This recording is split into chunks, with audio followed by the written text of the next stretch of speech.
أعوذ بالله من الشيطان الرجيم. بسم الله الرحمن الرحيم.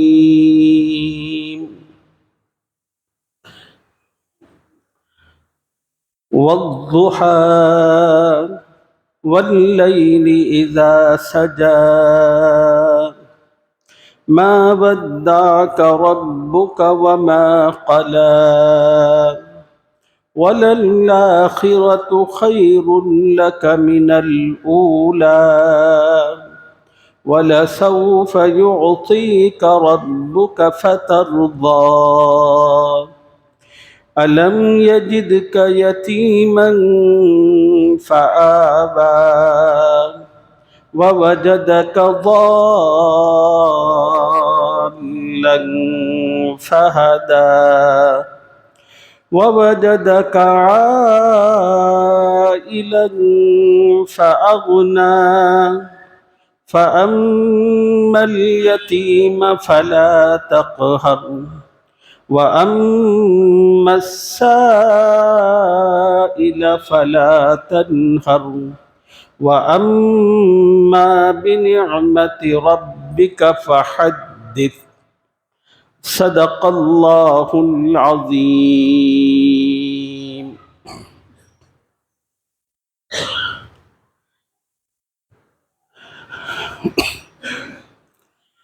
قابل احترام بزرگوں، نوجوان ساتھیوں، دین کی بات عظمت و احترام سے سننے والی ماؤں اور بہنوں، السلام علیکم ورحمۃ اللہ وبرکاتہ.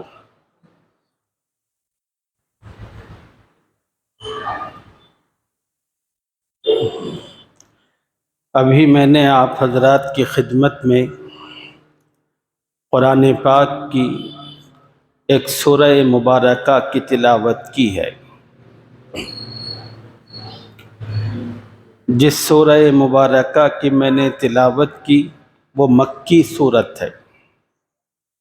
مکی صورت کا مطلب یہ ہوتا ہے کہ اللہ نے قرآن کی وہ صورت نبی رحمت صلی اللہ علیہ وسلم پر ہجرت فرمانے سے پہلے مکۃ المکرمہ کے زمانے میں نازل فرمائی. قرآن کی وہ صورتیں جو اللہ تعالیٰ نے نبی رحمت صلی اللہ علیہ وسلم پر ہجرت فرمانے کے بعد مدینۃ المنورہ میں نازل فرمائی، ان تمام صورتوں کو مدنی کہا جاتا ہے. یہ جس صورت کی میں نے تلاوت کی یہ مکی صورت ہے. اللہ نے ہجرت سے پہلے اپنے محبوب پر یہ صورت نازل فرمائی.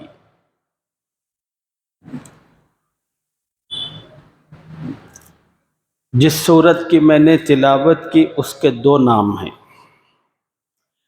ایک نام ہے سورۃ الضحیٰ. اللہ تعالیٰ نے اس سورہ مبارکہ میں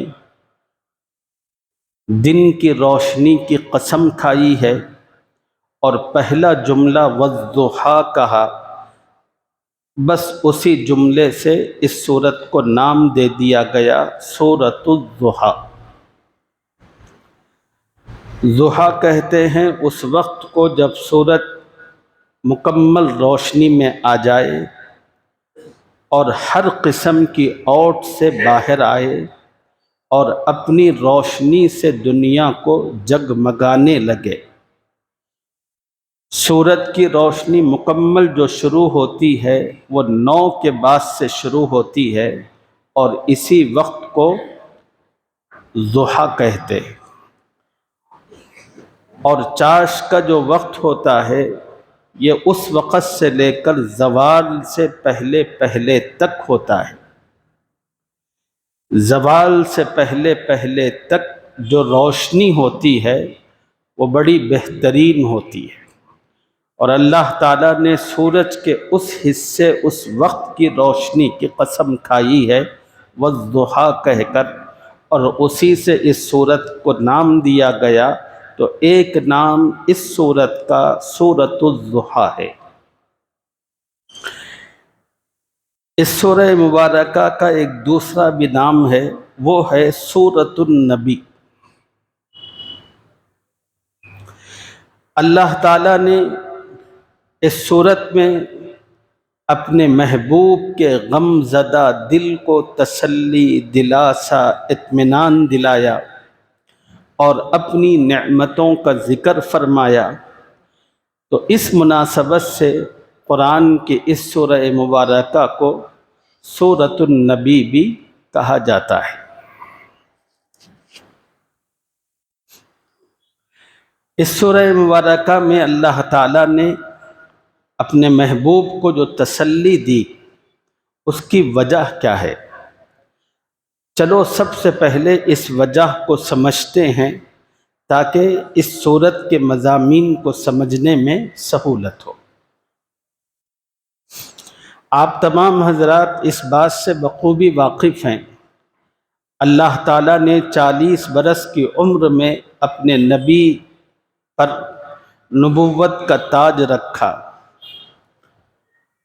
اور آپ کو امام الانبیاء ختم الرسل بنایا۔ نبی علیہ السلام کو منصب نبوت عطا کیے جانے سے پہلے کی جو کیفیت اور حال تھا وہ یہ تھا کہ مکۃ المکرمہ کے سب سے شریف، سب سے زیادہ با اخلاق، سب سے زیادہ پاک باز اور سب سے زیادہ سماجی ایکٹیویٹیز میں رہنے والے اگر کوئی نوجوان تھے، ان کا نام تھا محمد صلی اللہ علیہ وسلم۔ سارا کا سارا مکہ آپ کو اپنی پلکوں پر بٹھایا کرتا تھا۔ نبی علیہ السلام کو ہر جگہ عزت و احترام دیا جاتا تھا، اور جہاں آپ صلی اللہ علیہ وسلم تشریف لے جاتے وہاں آپ کو خوش آمدید کہا جاتا تھا۔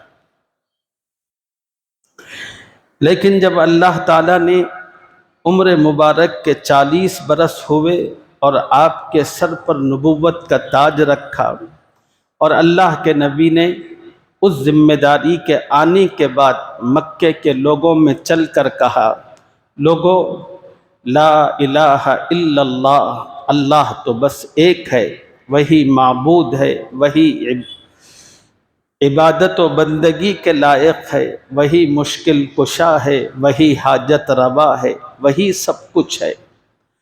نبی علیہ السلام کی اس دعوت اور بات کو سنتے ہی سارا کا سارا مکہ آپ صلی اللہ علیہ وسلم سے بیگانہ ہو گیا،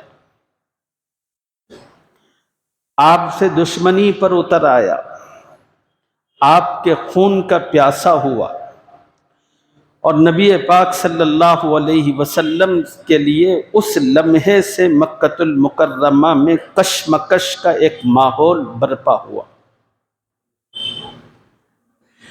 اب آئے دن مکے کے تمام مالدار، رؤساء اور سردار اس فکر میں رہتے تھے کہ ہم محمد صلی اللہ علیہ وسلم کو کیسے گرائیں، آپ کی آواز کیسے بند کریں،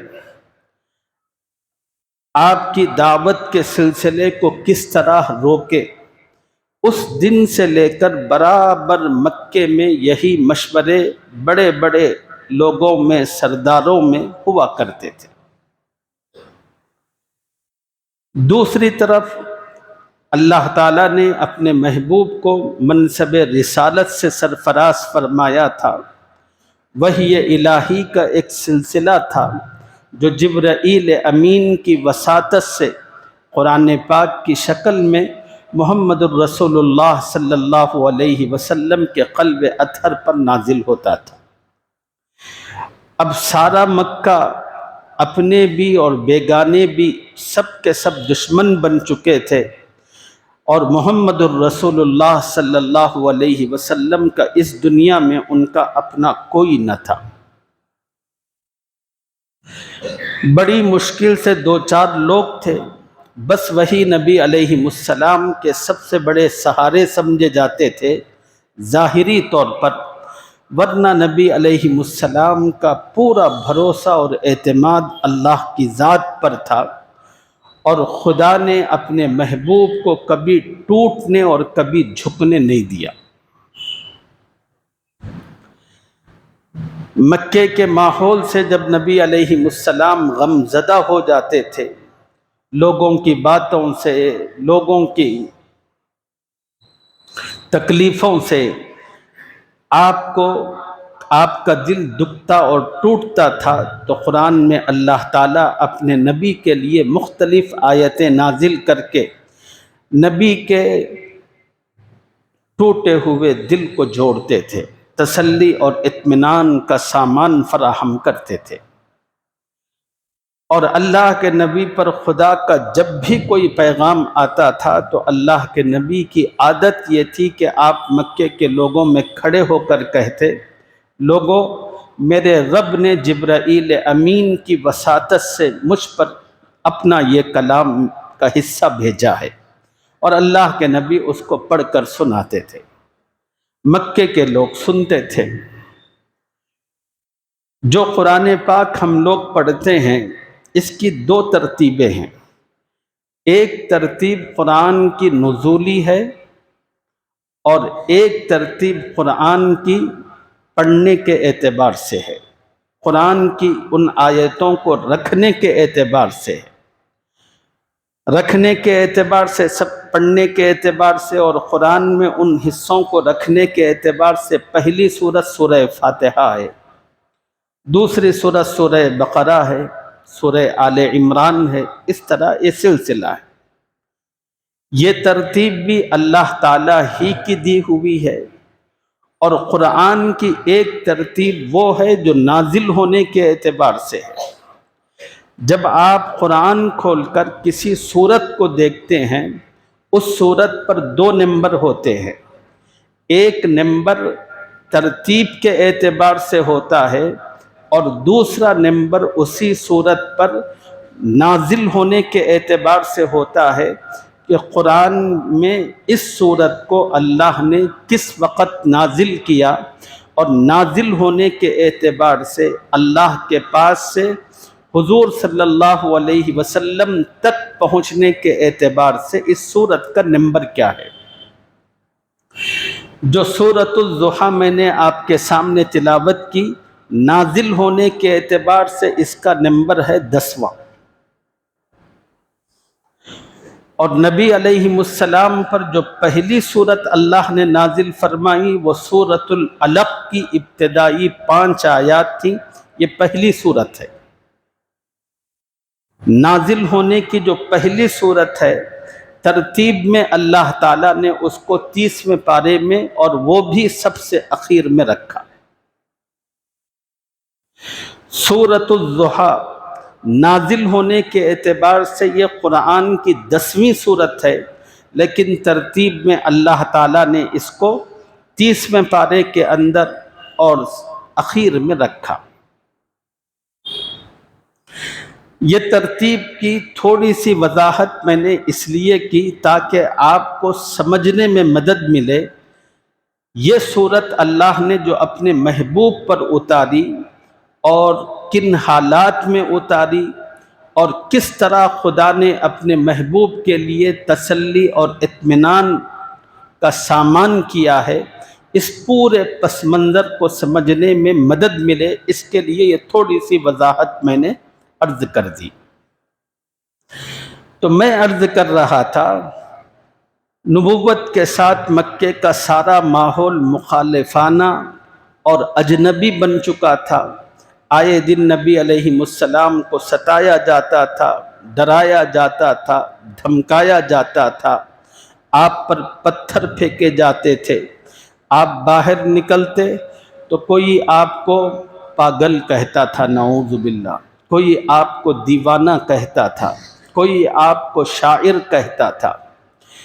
قسم قسم کی زبانیں تھیں اور قسم قسم کے الفاظ تھے۔ ان الفاظ کے ذریعے لوگ محمد الرسول اللہ صلی اللہ علیہ وسلم کے حوصلے کو توڑنے کی کوشش کرتے۔